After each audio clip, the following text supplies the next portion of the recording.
Welcome to the world of bash scripting. Today, you're going to learn what bash is, why it matters, and how to use it. By the end of this lesson, you'll know what the bash shell is, understand how it works, and run some basic bash commands. So bash is actually an acronym. It stands for Born Again Shell. So it's a command line interface, shell command line interface, for interacting with both Linux systems and Mac operating systems. So think of it as like a language for talking to the computer. So a shell is just a computer program that lets you send commands to the computer. Bash is just one of the more common shells. There are other shells like Z shell, fish, sh, and others, but they all come down to the same thing. It's a program that lets you set commands to the computer. So here we have a bash shell, and we can send certain commands like date or pwd, and it will execute those commands and give the output back into the terminal. So you might wonder, why would you even use the bash shell? Well, it can be a game changer. You can automate repetitive tasks. It can make you efficient, so sometimes you can do in seconds what it might take minutes with a graphical interface. And also it gives you control over your system, which is perfect for security tasks. So we have a bash shell open here, Ubuntu Linux machine. You see here Ubuntu Linux. So a Linux computer, a bash shell, a Linux computer. Now, let's say we run a command, like for example the echo command, and it will return whatever we give it. It's the echo hello world, and it will simply return the same that we ask it to echo. So we just run that. We'll just run some first bash commands. So echo is a command to print text, and the text is between quotes that it outputs to the screen. So what about this bash shell? So we have the pwd command that stands for print working directory, or simply show the current directory. So you can use this bash shell to control the file system. We have the ls command to list files. If I type ls and press enter, it shows you the files that exist in this case, the current folder, home Ubuntu. So it has these files. So if I do pwd, it shows you the current directory. ls, it shows you the files. So in this case, there are two malicious shell scripts. Now you might want to see some details, so then you can type ls-a, and you also see some hidden files. So in bash shells or in Linux shells, we have a dot in front of the file name. That means it's hidden, that by default you don't see them, right? If we type ls, we don't see them, but anything with a dot in front is not listed. So we only see the ones that don't start with a dot. In Linux systems, the dot, and also in Mac systems, the dot means that the file or the folder is hidden. So by default, the terminal, the bash shell, or the file explorer won't show the actual files. Now, we can also change the directory. So now we're in the home folder. We can go, for example, one directory up. If I check the current directory, we're in home. We can go a directory up. Now we're in slash. Now, there are many different folders. So if we list them, you'll see there's quite a bunch of folders for any Linux system. For Mac, it's something similar.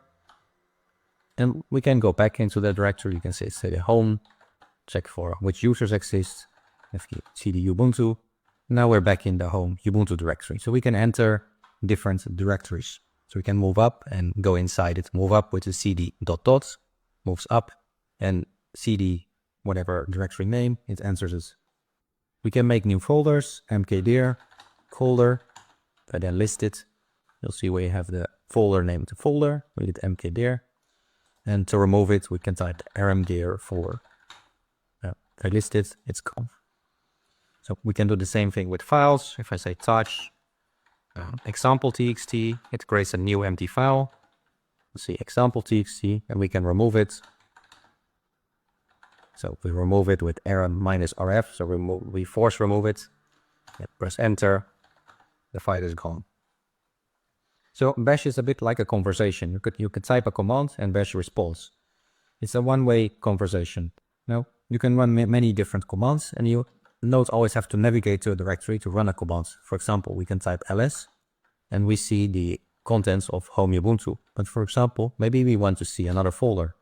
We could say home, ls home, or we could say ls/, or maybe we want to see use varlog folder, so we can type ls varlog, and we can see the content directly without navigating to it first. So it's a nice little workaround. Now you can also echo into a file. So if I say echo hello world, it outputs hello world to the screen, which is not that spectacular, but we can forward it with a greater than symbol to a file. For example, hello.txt.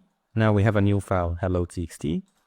And if I output it with the cat command, you'll see the actual content contains the same as we ask it to echo. So we can save any command output into a file. For example, ls etc, and then we save it in etc.txt. Now we can output etc.txt, and we see all the contents of the folder etc. A lot of stuff is in there. So we simply ask it to any command you ask, you can forward it with a greater than into a file. And then with cat, you can output that content. Now, like any file explorer, you can move files around. So let's say we have a folder. And we can move those files into a folder. Let's say hello.txt, move it into folder 1, etc.txt, also move it into folder 1. So they're not anymore here because we use the mv command or move. If you take a look in folder, you'll see the files are now there. So you might wonder what makes Bash so powerful, but why would you use all this stuff? So one thing is automation can be a lot faster. For example, you can combine commands. You can say, for example, make mkdir, let's say make a directory, and then another command, enter it, and then create a file. So we do 3 commands in just 1 line of text. If I press enter, you'll see we have a new folder, mydir, and we are inside it, and it created a new file. So it creates the folder, enters it, and creates a new file. So you can combine different commands, and that's one way.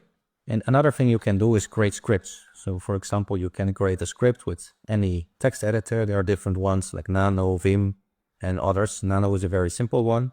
You can say nano scripts.sh, we create a script. Then we add this line, which simply says use bash. And from here, we can add a bunch of commands at once. So for example, hello world script, we make the folder hello, we enter hello, we create a file hello.txt. Maybe we create some more folders. Okay, now we save it. So we have a script. It's simply a list of many different commands. We make it runnable. And now we can run it. And it returns, or it gets all those commands at once. So now we have if we take a look at the script, now we should have the folder hello. I can enter hello. Then inside it makes those folders, course, fun, movies, and also hello.txt. So Bash is really, really powerful. You just took your first steps with Bash. You learned what it is, why it is important, and also how to run basic commands.